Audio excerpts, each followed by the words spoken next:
Very nice to meet you all. I'm Olivier Breillacq, and I am the founder of Octopize.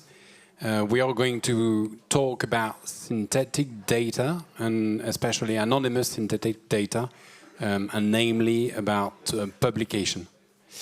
We are going to talk about open science. It's going to be a precise use case of what our technology is able to handle. Basically, our point of view is that personal data is not well used because it's either personal and very useful. We have to protect and we have to use, so it's quite a challenge to use personal data efficiently. It's interesting to bear in mind that when personal data is being used, like for instance, if I take an example, my personal data is being used for my treatment when I go to the doctor and it's normal, but this personal data is very often used also for secondary use as a personal data, whereas it could be used as anonymous data. And within 75% of the case, the personal data are being used for secondary usage. And what we say is that it could be handled with anonymous data. So once we agree on this, the question is how we are able to both guarantee the privacy and the use of the data in terms of statistic. And that's why we have developed our technology. It's synthetic data. I told you it's synthetic and anonymous. We are able to prove that the data remains relevant to a statistic extent, and we are able to prove how the data is private, is confidential. We are able to prove the privacy and show how the data falls a part of GDPR. So the method has been successfully evaluated by the CNIL. It's patented. We don't have enough time, but I'll be glad to discuss with you guys how it's working. But at the end, you have both a new data set, which is private, and you have a report, which is explaining how the data falls out of GDPR, meaning that it's not because you said it's synthetic that it is anonymous. Once it is synthetic, you have to prove how the data is anonymous, and that precise report shows you how we demonstrate the security on the metric that has been raised by all the CNIL to demonstrate that data is confidential. The use case on which we work are data sharing, like for instance, if you need to share data with a subsidiary or if you want to publish data in a publication, for instance. And more, we are working on machine learning models to train machine learning models or GenAI with synthetic data. And we have a very good results on this.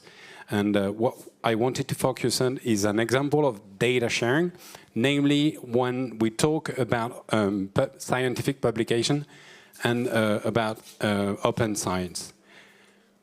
More and more scientific journals are requiring open science on the code and open data on the data. So more and more it is being required to publish also data within the scientific publication.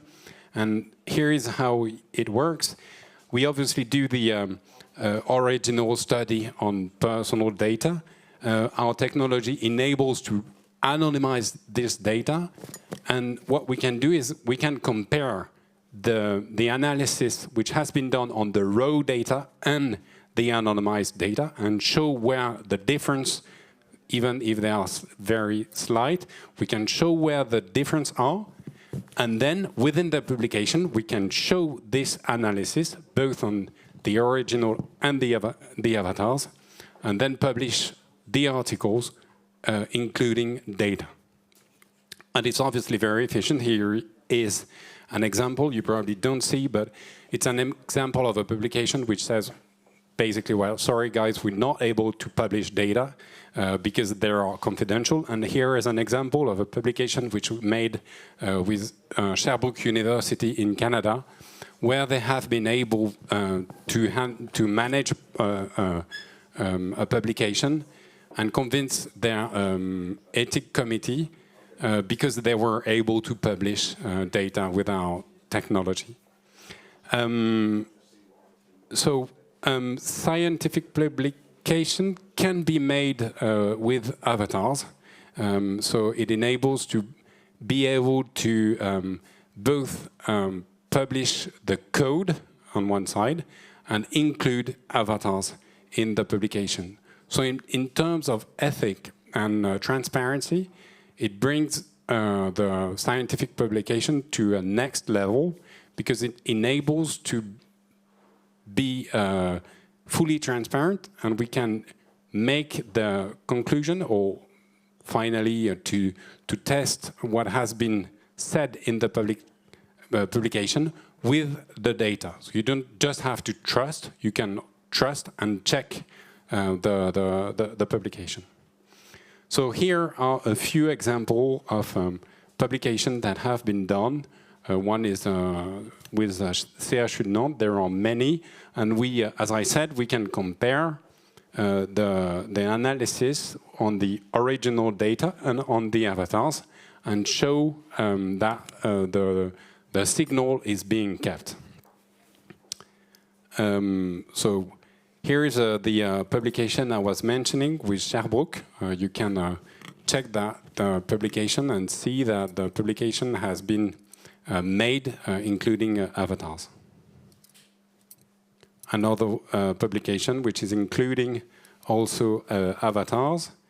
And well, we have many others, and I'd be glad if you have some questions to keep some time for questions if you have any.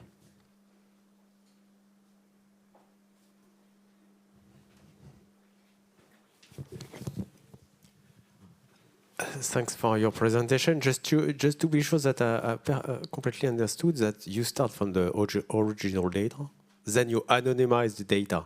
That means it's not really synthetic data that you generate, but you anonymize the data just to be able to use it as a secondary use, right? Yeah, well... or did you, I would say, clusterize the data? That means that perhaps you have a set of 100 data set, and then you move to 1,000, for example. Okay. Synthetic data is a way to anonymize. You can anonymize without using synthetic data. We use synthetic data to anonymize, and our technology enables to both anonymize, but also to increase data. We have a special way of anonymizing, and it enables, for instance, if you have 100 people, to increase the level of people. So yeah, it's possible. Okay, clear.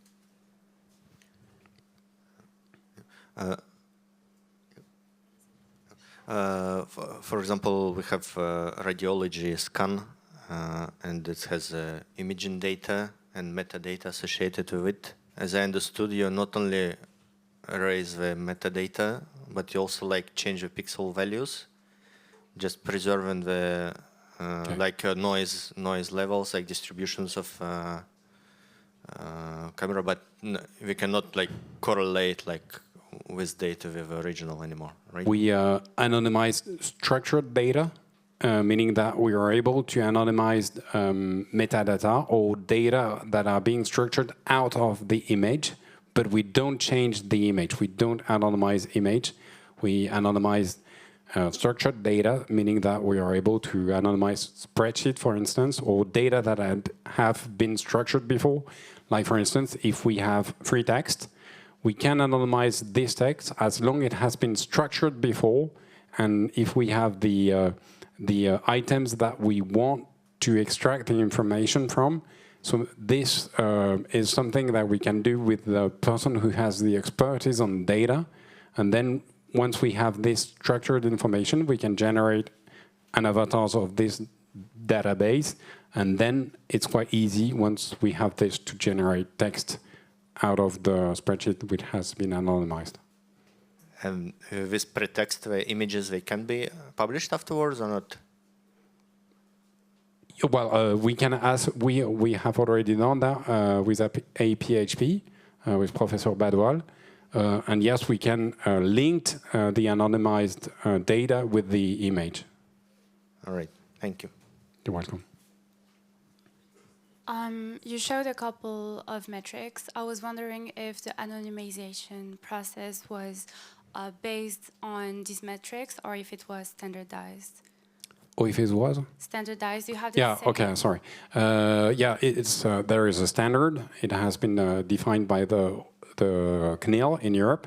So there are 3 criteria that you have to demonstrate. And you have to demonstrate that there are no risks in terms of individualization, correlation, and inference. And you have to demonstrate that it's not possible to, that you prevent this risk.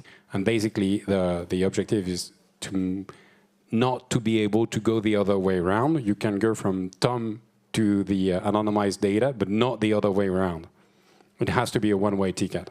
Okay, so the anonymization is only based on this, not on the healthcare metrics that you showed, correct?